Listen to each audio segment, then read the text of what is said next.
Well, joining me now to talk more about Ukraine's counteroffensive is Yuriy Sak, the advisor to Ukraine's defense ministry. Yuriy, great to have you on the show once more. Look, what we have been reporting, have been seeing, and Nick just show that, part of that, really two large-scale as well as simultaneous operations, both in the east and the south, by Ukraine's forces in what has been, I think it's fair to say, quite a pacey counteroffensive. We're seeing that the push in the east in Luhansk. What more can you tell us about the territory gained there?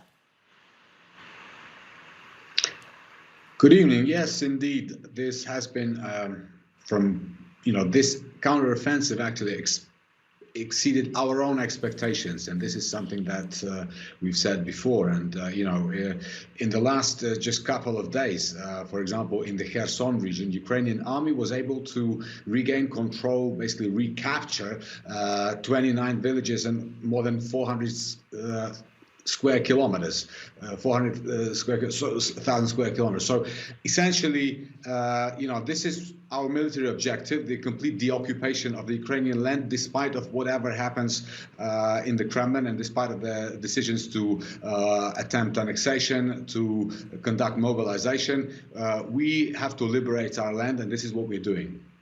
On that point, the decisions made by the Kremlin, of course, Luhansk is one of the regions that President Putin has proclaimed, as to be annexed with annexation decree, if you remember.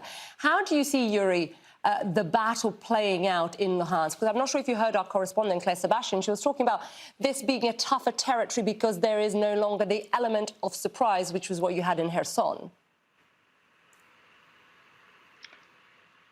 Our military command, and we have seen it in the past, is planning these counteroffensive operations very skillfully and very carefully. And of course, where the operational situation on the front lines allows, the advance of our army is faster. But we have a high regard for human life, both the soldiers as well as civilians, of course. And this is why all the military operations are planned very carefully with a view to minimizing the human cost of these operations. So the ultimate goal remains unchanged.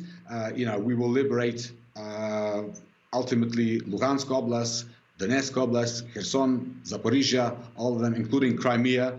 But of course, the pace could differ depending on the situation on the front lines. It's a very volatile and very dynamic front line.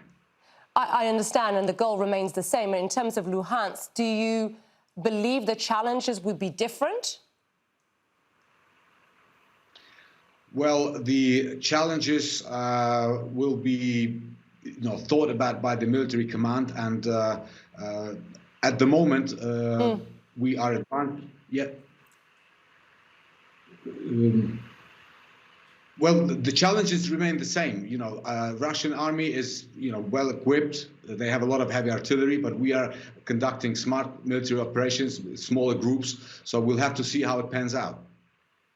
And Yuriy, I want to just want our viewers, if I can ask my producer to bring up this map, look at the amount of territory that has changed hands in just a matter of not just weeks, days, in fact.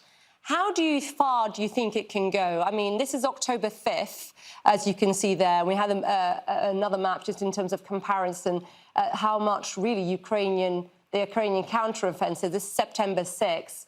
Do you think, Yuriy, that Ukraine, if you continue going at this pace, could retake Crimea if it continues, obviously, to recapture territory at the pace it is doing right now?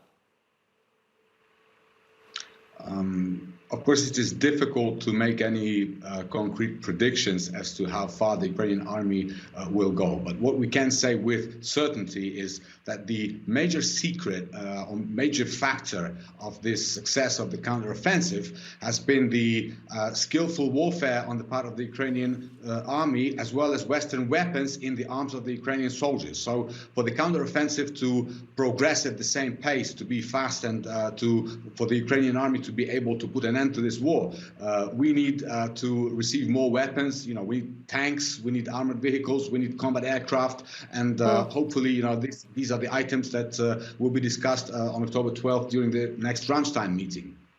But is Crimea part of your goal here?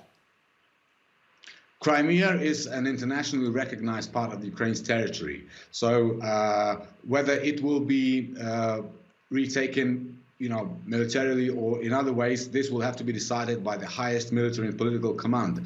At the moment, we have sufficient number of military objectives in the temporarily occupied territory, which has been captured by the aggressor since February 24th. So we're focused now on these territories. And, once we achieve that goal, our military and political command will decide how to advance further and what to do about Crimea.